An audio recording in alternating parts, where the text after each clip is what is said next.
This hours and treasurer will blame previous governments, and I take responsibility of what we have done in our government, and many of those who are sitting on the other side were my ministers in my government. But not one of them are men enough to stand up and take responsibility, you know. Our governments are not run by one person, it's run by our parliament. But they continue, and thank you for stepping and intervening on my behalf. Because Treasurer continues to keep on blaming me. He thinks, why are you in business? I've been in business for over 40 years, Mr. Speaker. 40 years when I left university. Mina gona, si want the contract with the government. I didn't ask the Prime Minister to write me a check when he was my finance minister. Let me assure you that. I've been in private sector for 40 years. So, you know, you can rebut that. You have been investigating for the last 3 years and you found nothing because I never asked you for nothing, Mr. Speaker. But you saw it. There's a kind of blame game here. There's a kind of blame game here. You take ownership. You've been in government for 3 years. Take ownership. Thank you, Yuta Sol, yeah? That's you working the second intervention, eh? So, you know can worry about the talk. You can continue long. But me talk. Discussion. If to talk about budget repair, one time member stop the repairing budget. Because, Mr. Speaker, this is probably third budget and probably another 2 or 3 supplementary budgets that he has presented, Mr. Speaker. So, Mr. Speaker, he has to take some responsibility of the performance of the economy of our country. Today, when he's talking about budget repair, let me highlight to you, Mr. Speaker. This is 3 years of consecutive high deficits in our budget. 3 years of record consecutive high deficits. Mr. Speaker, also, this year and the last year, and the year before when COVID was in our country, unemployment is at record levels, Mr. Speaker. At record levels. But minimum wages is still at its lowest. There are a lot of families out there who are eating, Mr. Speaker. But today, as government continues to print money and borrow money from the central bank, the interest rates are going up. That is the fact. The biggest expenditure, now the third biggest expenditure of this budget is repayment to central bank. Because the cost of borrowing money there is much higher than the concessional loans that we get from ADB and all the Exim banks around the country and Australia. That is a fact, Mr. Speaker. You look at the numbers that you print. The third biggest expenditure of this budget is payments to repay treasury bills. So, Mr. Speaker, when you do borrow that kind of money, what happens is that you stop growth in the private sector.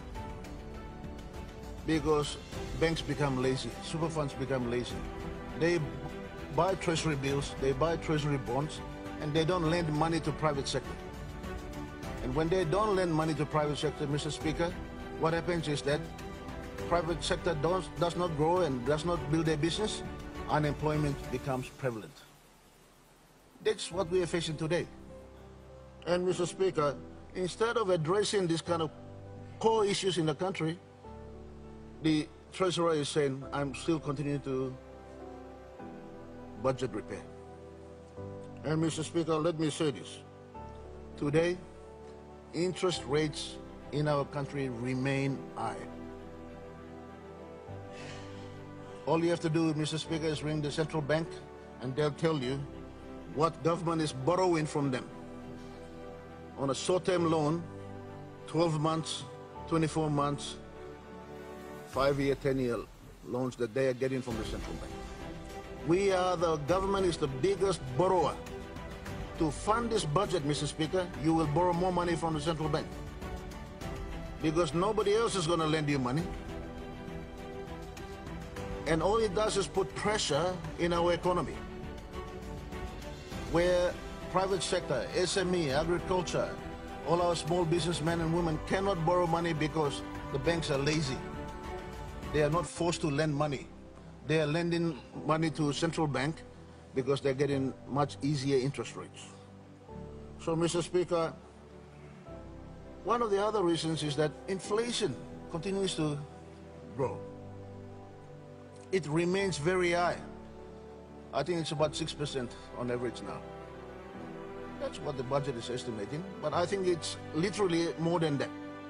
Because when you go down to the supermarket, when you go down to the shops, the prices of goods and services is already increasing.